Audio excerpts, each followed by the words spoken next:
Whenever we read the Bible, we have to account for a lot of differences between the biblical time and ours, and between the biblical setting and ours. So there's 2,000 years of difference. There's just vast, incredible technological differences, but there's also some power differences in terms of, we live in a wealthy nation, the United States of America, and the ancient analog to that would have been the Roman Empire, but Jesus wasn't born into a prominent imperial family. Jesus was born into the family of one of their colonized people. And I think once we realize that can help us get into the story a little bit better and see some nuances in there that we can easily miss. For instance, the Holy Family traveling to Bethlehem for Jesus to be born wasn't like a family vacation. It would have been a bit of a hardship for them to travel, especially with Mary being 9 months pregnant. And then the journey from Bethlehem down to Egypt was really in response to flight or a need to flee from Herod as a representative of those imperial forces. So I think really recognizing that alongside all the other differences can really help us get into the story a lot better.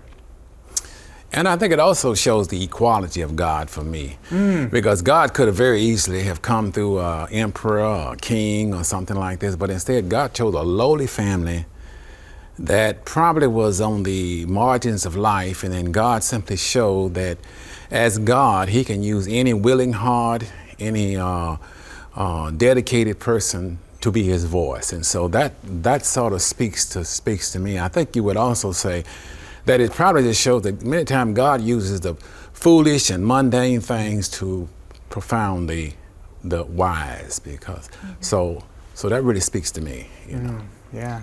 Yeah, when I think about this story and the way God came through this poor family, a family that was part of an oppressed population within their nation, to me it really brings my heart closer to people who I may not have met personally, or I don't have, I haven't had a lot of interactions with, but my heart, my emotions feel closer to them because I really see Christ in those families, and I really see the differences between my families and theirs, and how Christ calls me to behave in response to the inequalities of power we see in our world, and how Christ came in and how then Christ calls us to act. Right. Yeah. Right.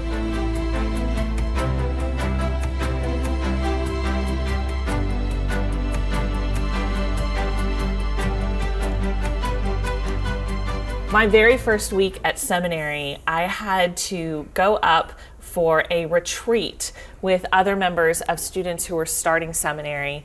And when I got there, I found out that most of my colleagues were actually already local pastors in churches. They had churches of their own. They had people they were ministering to. They knew how to give a sermon.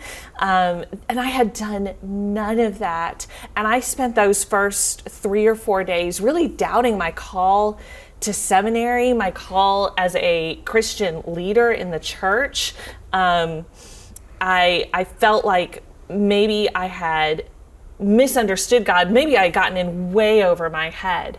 But I spent that full week there on that retreat, and then dove into classes afterwards. And I'll never forget how much doubt I experienced that week, and how much I was built up in my faith, built up in my call to leadership throughout my time in seminary after that I felt my faith had grown so much by the time I got to my 5th year of seminary, in that first week of retreat, that I really knew what God had called me to. And so I'm wondering if you've ever had a time of doubt or struggle that has then increased your faith going forward. Yeah, I think for me, similar experience in that it was a school setting. I always think back to my freshman year of college.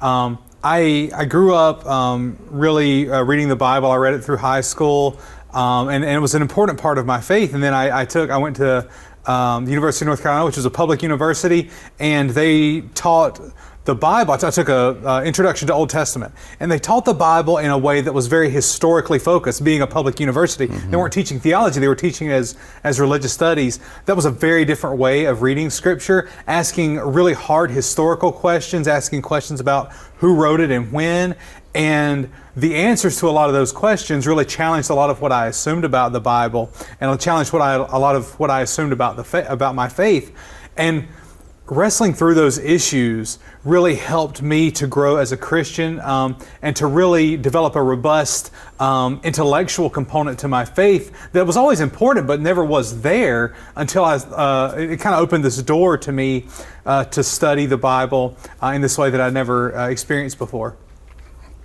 I think that somewhere along the line, we may have gone to the same university because I can relate to the experience that you had, I can relate to the experience that you had. Years ago when I was in seminary, I had some of the same experiences, and it did make me feel like, I guess you'd say, like a duck out of water. And I was searching and doubting my call and doubting in the scriptures, because there was a lot of challenges going on in terms of, like you said, the historical point of view, actually, how did the Bible get here and all that type of thing. But what doubt did to me, doubt made me begin to search. And my experience has been that when you begin to search for God, God will begin to open himself up. And so doubt really actually motivated me, because doubt presented a type of darkness, and when you're in darkness, then you're looking for the light. And so I can actually look back and appreciate doubt. I mean, it's not always a comfortable place to be, but it can serve a purpose because it motivates you, and it motivated me to pray, seek, meditate, and eventually find the reality of a true and living God.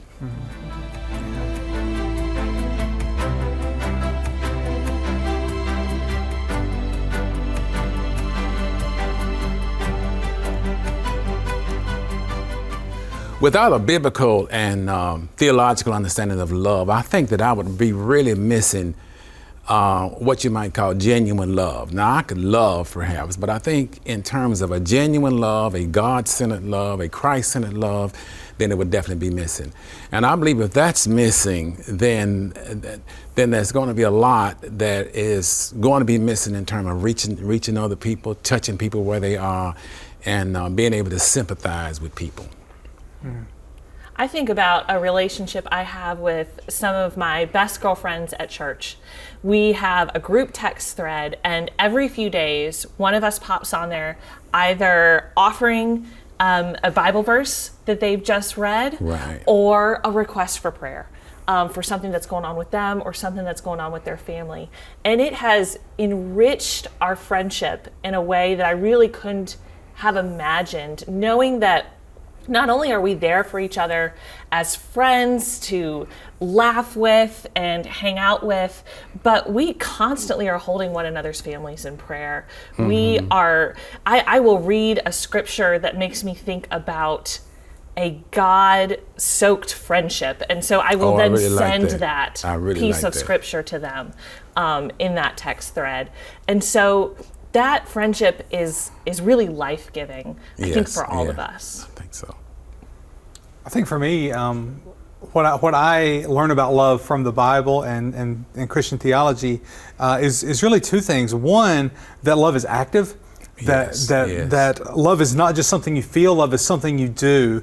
And that's why, Jesus taught specific actions. We have all the laws in the Old Testament that are all about shaping our love and shaping practices that will both express our love and teach us to love. And the other thing is that there's an element of loyalty to love. It's about who you're going to be devoted to.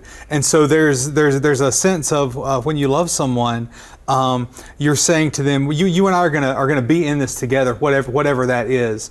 Even if we're going to butt heads sometimes, we're going to be in it together. And I think really the picture of love we see in the Bible really has both of those enriching it, that there's this element of loyalty to it, and there's this element of action, that love is something that we do. Absolutely.